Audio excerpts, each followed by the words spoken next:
गैरसैंण में मौजूदा सरकार का आखिरी विधानसभा सत्र नहीं होगा, ये साफ किया जा चुका है। पुष्कर सिंह धामी और उनकी टीम ने ये कह दिया है कि विधानसभा का शीतकालीन सत्र गैरसैंण के भराड़ीसैंण में नहीं होगा। जो प्रस्तावित सत्र था वो अब देहरादून में ही किया जाएगा, यानी आखिरी सत्र मौजूदा सरकार का देहरादून की विधानसभा में होगा, जिसे लेकर सियासी गलियारों में अब सवाल खड़े हो गए हैं। सवाल ये कि आखिर सरकार गैरसैंण जाने से क्यों कतरा रही है, इसे लेकर हरीश रावत ने मोर्चा संभाला है और भारतीय जनता पार्टी की सरकार पर तीखे हमले बोले हैं। हरीश रावत ने अपनी सोशल मीडिया पोस्ट के जरिए सवाल उठाए हैं। हरीश रावत ने कहा है कि भराड़ीसैंण में विधानसभा बैठेगी या नहीं, सरकार कभी हाँ कर रही है, कभी ना कर रही है, बहाने कुछ भी बनाए, सरकार भराड़ीसैंण में विधानसभा सत्र नहीं कराना चाहती क्योंकि सरकार को ठंड से डर लग रही है। हरीश रावत ने यह भी कहा है कि ग्रीष्मकालीन राजधानी घोषित होने के 2 साल बाद भी कोई अधिकारी तो छोड़िए, चपरासी तक नहीं बैठा वहां। तो इस मसले को लेकर यानी गैरसैंण को लेकर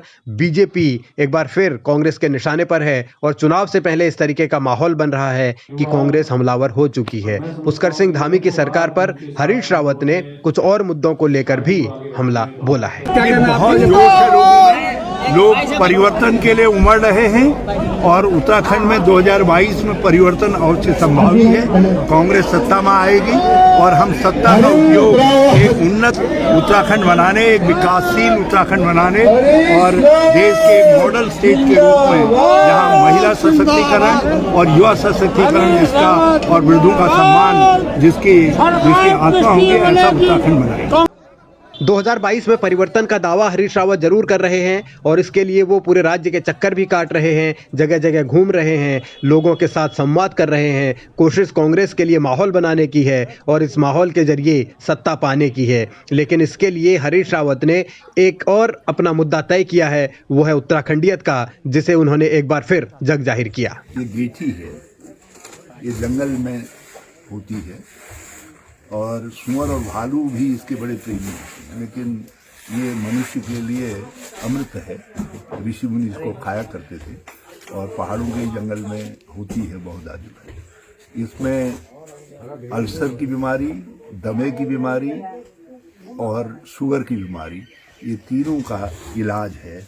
और मैंने सुबह से जो है अंजू जी के बनाए हुए एक थाली जो है ये गेठी चट कर दी है और उसके साथ काली चाय, ये तो ग्रीन टी है खैर। तो ये गेठी पेड़ों में भी होती है,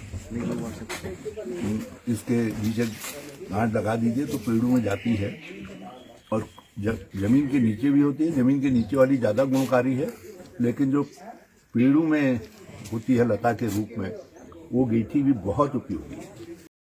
उत्तराखंड की परंपरागत चीजों को हरीश रावत पहले भी आगे बढ़ाते रहे हैं और चुनाव से पहले अब इस पर उनकी निगाह और पैनी हो गई है। वो अपनी तरीके से सबको साधने में जुटे हुए हैं।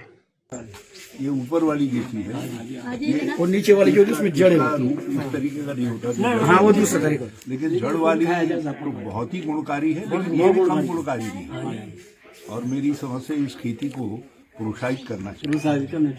हमने तो घर में लगाया था सब 2-4 मैंने घर में लगाया था। इधर वो ये खरीदने वाले नहीं आ रहे, खरीदने वाले नहीं आ रहे। खरीदने वाले आते हैं ना, क्यों नहीं आते? और में तो 80 रुपए किलो बिक रहे हैं। हाँ, हमारे गांव में भी 80 रुपए बिक रहे हैं। वो स्कूल वाले दूसरे सब ले जाना शुरू किया है। हाँ जी, मैं तो बल्कि एक बार ऐसी चाय पी रहा था, ऐसी गेठी खा रहा था घर में, वो इसमें ये नहीं रखा था। अच्छा। तो लोगों ने, मैंने फेसबुक में डाला, मैं तो गेठी के प्रचार के लिए डाला, तो लोगों ने खूब, भाजपा वालों ने, दूसरों ने फेसबुक में डाला, शुरू हो गए सुबह करके इसको उन्होंने इसको शोभरत समझा। उसका वो तो आजकल जंगलों में शुअर है ना, जंगली जानवर, उन्होंने नुकसान कर दिया। ये तो बहुत ऊंचे से हमारे शुअर तो इसके पीछे दीवाना होता है। हाँ, बहुत दीवाना। शुअर भी, भालू भी इसके पीछे दीवाना।